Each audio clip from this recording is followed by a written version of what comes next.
அறிவே மனம் உங்கள் உளவியல் சகோதரி எம்எஸ்கே பிரியா. இன்றைக்கு இளைஞர்கள் பெண்களும் ஆண்களும் நிறைய பேர் சிக்கிக்கிறது பார்த்தோம்னா இந்த ஃபோமோ அப்படிங்கிறதுக்குள்ளே சிக்கிக்கிறாங்க. ஃபோமோ அப்படிங்கிறது ஃபியர் ஆஃப் மிஸ்ஸிங் அவுட்.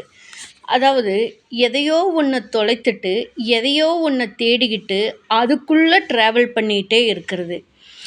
இது எதனால் வருது அப்படின்னு பார்த்தோம்னா, நிறைய நம்மக்கிட்ட ஏற்பட்ட பதிவுகள், நம்மளுடைய தேடுதல், நம்மளுடைய இழப்பு, ஏக்கம் இதை பொறுத்து ஏதாவது ஒரு இடத்துல வசதியை தேடுது, அன்பை தேடுது, ஏக்கத்தை தேடுது.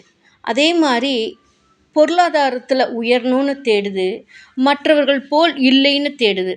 இது ஃபியர் ஆஃப் மிஸ்ஸிங் அவுட் அப்படின்னு சொல்லக்கூடிய ஃபோமோக்குள்ளே போய் மனதானது சிக்கிக்கொள்ளுது. அவங்க அறிவு பதிவு அதுக்கு மட்டுமே வேலை செய்யுது.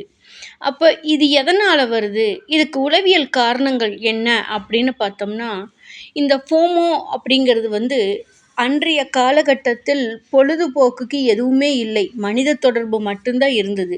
ஆனால் இப்போ இந்த டிஜிட்டல் உலகத்தில் மனித தொடர்பு குறைந்து விட்டது. டிஜிட்டலாக மட்டும்தான், வாட்ஸ்அப்பாக இருக்கலாம், இன்ஸ்டாவாக இருக்கலாம், வலைதளங்களாக இருக்கலாம், தொலைத்தொடர்புகளாக இருக்கலாம், இந்த மாதிரி தான் இருக்கிறாங்க. ஹியூமன் இன்ட்ராக்ட் குறைந்துருச்சு. இதோட விளைவு இப்போ இதுக்குள்ளே நிறைய பேர் போய் சிக்கிக்கிறாங்க.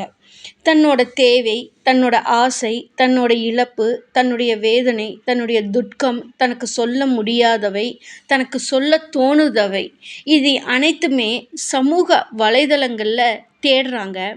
அதை பார்த்து சந்தோஷப்பட்டுக்கிறாங்க, அதை பார்த்து ஏக்கப்பட்டுக்கிறாங்க, அதை பார்த்து விரக்தி நிலைக்கும் கூட போயிடுறாங்க. இதனால தான் ஃபோமோ அப்படிங்கிறதுக்குள்ளே போய் அவங்க மனசு சிக்குது.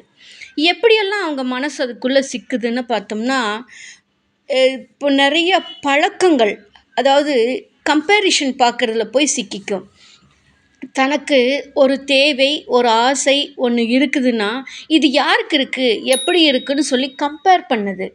அதாவது ஹியூமன் டு ஹியூமன் பார்க்குறதில்ல, ஹியூமன் டு ஹியூமன் பார்க்குறத விட 100 மடங்கு சமூக வலைதளங்களில் தேடுறாங்க. இதோட விளைவு, ஐயோ எனக்கு ஒன்றுமே இல்லையே அப்படின்னு சொல்லி தன்னைத்தானே வருத்தப்படுத்தி வேதனைப்படுத்திக்கிறாங்க. இதைய செல்வம் சார்ந்ததாக இருக்கலாம், அன்பு சார்ந்ததாக இருக்கலாம், ஒரு டூர் போகிறதா கூட இருக்கலாம். இந்த மாதிரி அப்போது மற்றவர்களுக்கெல்லாம் ஏன் கிடைக்குது, எனக்கு ஏன் கிடைக்கவில்லைன்னா, ஒரு தாழ்வு மனப்பான்மைக்குள்ளே போய் சிக்கிக்கிட்டு தன்னை தனிமைப்படுத்திக்கிட்டு அதை ரசிச்சுக்கிட்டு உட்காந்துக்கிறாங்க. ரியாலிட்டி, ஒரிஜினாலிட்டியில் அது இல்லாமல் இயல்புக்கு மாற்றமாக செயல்பட ஆரம்பிச்சிடுறாங்க. இந்த மாதிரி ஒரு கம்பேரிஷன் பண்ணுறதுனால இந்த பிரச்சனைகள் வருது. அடுத்தது பார்த்தோம்னா, நண்பர்களை நிராகரிச்சிருவாங்க. இந்த ஃபோமோ ப்ராப்ளம், அந்த FOMO fear of missing out அப்படின்னு சொல்லக்கூடியவங்களோட கேரக்டர் பார்த்தோம்னா, நண்பர்களோட இணையவே மாட்டாங்க. ஒரு லிமிட்டு, ஒரு 10% தான் நண்பர்களை கூட வச்சுக்குவாங்க. 90% தள்ளி வச்சுருவாங்க. எதுக்குமே மிங்கிளாக மாட்டாங்க. இவங்களை கெஞ்சி கெஞ்சி கூப்பிட்டா கூட போக மாட்டாங்க. இந்த மாதிரி தனக்குள்ளே ஒரு சர்க்கிளை போட்டுக்கிட்டு அதில் மட்டுமே நடப்பாங்க.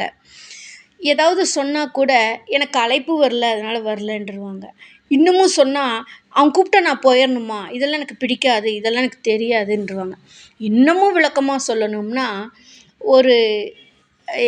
ஒரு ஃபங்க்ஷன் வருது, ஒரு பர்த்டே வருது, ஒரு விஷ் பண்ணுறது பிடிக்காதும்பாங்க. தனக்கு யாராவது விஷ் பண்ணணும்னு சொல்லி எதிர்பார்த்துட்ருப்பாங்க. விஷ் பண்ணால் கூட அதைய சந்தோஷமாக எடுத்துக்க தெரியாது. அந்த மாதிரி சூழலில் இவங்களோட நிராகரிப்புங்கிறது இருக்கும். அடுத்தது பார்த்தோம்னா, எல்லாத்துலேயுமே உடனே திருப்தி ஆகணும்னு நினைப்பாங்க. உடனே செய்யணும், உடனே அது கிடைக்கணும், உடனே அவசரப்படுத்துவாங்க. ஒரு ட்ரெஸ் வாங்குறதுல அவசரப்படுத்துவாங்க, ஒரு பொருள் வாங்குறதுல அவசரப்படுத்துவாங்க. தன்னுடைய தேவை தனக்காக உடனே செய்யணும்னு சொல்லி எல்லாத்தையுமே அவசரப்படக்கூடிய மனநிலையில் அவங்க செயல்பட்டுக்கிட்டு இருப்பாங்க. இதுதான் ஃபோமோன்னு சொல்லக்கூடிய மிஸ்ஸிங் அவுட்டுன்னு சொல்லக்கூடியதுக்குள்ளே போய் அவங்க மனசு சிக்கிக்குது. அப்போது இவங்க மூளையானது வேகமாக சுற்றிட்டே இருக்கும். ஒரு பரபரன்னே இருக்கும். அவங்க பார்க்குற பார்வைங்கூட பார்த்தோம்னா, ஒரு இயல்பா இருக்காது. குறுன்னு இருப்பாங்க. எதையோ ஒண்ணு தேடிக்கிட்டே இருப்பாங்க. எதையோ ஒண்ணு இழந்த மாரியே இருப்பாங்க. புதுசா என்ன தகவல் கிடைக்கும்? புதுசா என்ன கிடைக்கும்னு சொல்லி, அந்த மாரி தேடுதல் வந்து இவங்க கிட்ட அதிகமா இருக்கும். அப்ப இதுக்கு இந்த ஃபோமோங்கிறதுக்குள்ள இருந்து எப்படி தன்னை மீட்டுக்கலாம்? இது எப்படி தெரிஞ்சுக்கலாம் அப்படின்னா, உங்களுக்கு மற்றவர்களைப் போல இயல்பா சந்தோஷமா உங்கனால இருக்க முடியலன்னா, நீங்க ஃபோமோக்குள்ள இருக்கீங்கன்னு அர்த்தம். இயல்பான அன்றாட தேவைகள் உங்கனால செய்யாம மத்தவங்கள டிபெண்ட் பண்ணிட்டு இருக்கீங்கன்னா, நீங்க ஃபோமோக்குள்ள இருக்கிறீங்கன்னு அர்த்தம்.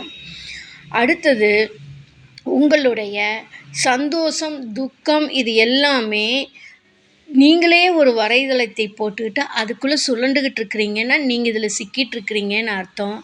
தன்னுடைய தேவை மற்றவர்கள் புரிஞ்சுகிட்டு செஞ்சு குடுக்கணும்னு நெனச்சீங்கன்னா, நீங்க அதுல சிக்கிட்டு இருக்கிறீங்கன்னு அர்த்தம். உங்களுடைய உணவு பழக்கம் கூட ஒரு நார்மல் ஃபுட்டு பிடிக்காது. ஒரு வெரைட்டி ஃபுட்டு, ஒரு ஹைஃபையான ஃபுட்டு, இந்த சமூக வலைதளங்கள்ல அட்வர்டைஸ்மென்ட்டுக்கு வர மாரி ஃபுட்டு, இந்த மாரி உணவு பழக்கங்கள் பிடிக்கும்னு சொல்லுவீங்க. அடுத்தது, எனக்கு இதெல்லாம் பிடிக்காது. எனக்கு நார்மல் ஃபுட்டு தான் வேணும்னு இத குடுத்தா அத கேட்பீங்க. நார்மல் ஃபுட்ட குடுத்தா இந்த ஃபேன்சி ஃபுட்டு, ஃபாஸ்ட் ஃபுட்டு கேட்பீங்க. இந்த மாரி அ ஆக்டிவிட்டி இருக்கிறப்ப தான் நீங்க ஃபோமோக்குள்ள ரொம்ப சிக்கிட்டு இருக்கிறீங்கன்னு அர்த்தம். அப்ப இதிலிருந்து விடுபடுறக்கு என்ன? எப்படி உங்கள வெளில கொண்டு வந்து நீங்க இயல்பா இருக்க முடியும்? அப்படிங்கிறதுக்கு உங்களுக்கு உளவியல் வழிகாட்டுதல் ஒரு வழிகாட்டுதலா இருக்கும். உங்களோட அறிவு பதிவானது எப்படியெல்லாம் செயல்படுது? எங்கெல்லாம் சிக்கிட்டு இருக்குது? ஒவ்வொரு வார்த்தையில், செயலில், நடைமுறையில் எங்கெங்கெல்லாம் சிக்கிட்டு இருக்குதுன்னு பகுப்பாய்வு, உளப்பகுப்பாய்வு செய்து அதை மறுசீரமைக்கும் பொழுது நீங்கள் இயல்பு பழக்கத்துக்கு வர முடியும்.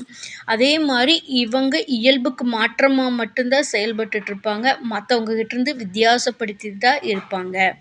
அப்ப இந்த மாரி ஃபோமோ அப்படின்னு சொல்லக்கூடிய இந்த ப்ராப்ளத்திலிருந்து விடுபட்டு இயல்பா நம்ம எப்படி இருக்கலாம்? எப்படியெல்லாம் இருந்தா நல்லா இருக்குங்கிறதுக்கு தான் உங்களுக்கு எம்எஸ்கே உளவியல் பகுப்பாய்வு உங்களுக்கு சிகிச்சை அளிக்கக்கூடிய தெரப்யூட்டிக்காக கொடுத்து கொண்டு வருகின்றோம். அப்போ இந்த உலகம் வந்து வாழ்றதுக்கு தான். ஒருத்தரை இணைந்து செயல்படுவதற்கு தான். ஆனா, அந்த இணக்கமே இல்லாதப்போ தனிமைப்படுத்தப்படுறோம், ஏக்க நிலைக்கு போயிர்றோம், தூக்கமில்லாத நிலைக்கு போயிர்றோம். அடிக்கடி உடல் சார்ந்த பாதிப்புகள் கூட வந்துருது. இந்த ஃபியர் ஆஃப் மிஸ்ஸிங் அவுட்னால. அப்ப இதிலிருந்து விடுபடுறக்கு எங்களுடைய உளவியல் பகுப்பாய்வு உங்களுக்கு வழிகாட்டுதலாக இருக்கும். இதுக்கு தான் எங்களுடைய நிறுவனம் எம்எஸ்கே லைஃப் கிளினிக் ஃபவுண்டேஷன் வாழ்க்கைக்காக முதல் கிளினிக் ஆரம்பித்து ஒரு தனி மனிதனின் வளர்ச்சிக்கு தேவையான உளவியல் பகுப்பாய்வு மற்றும் எம்எஸ்கே மென்டார்ஷிப் புரோகிராம் கொடுத்து கொண்டு வருகின்றோம்.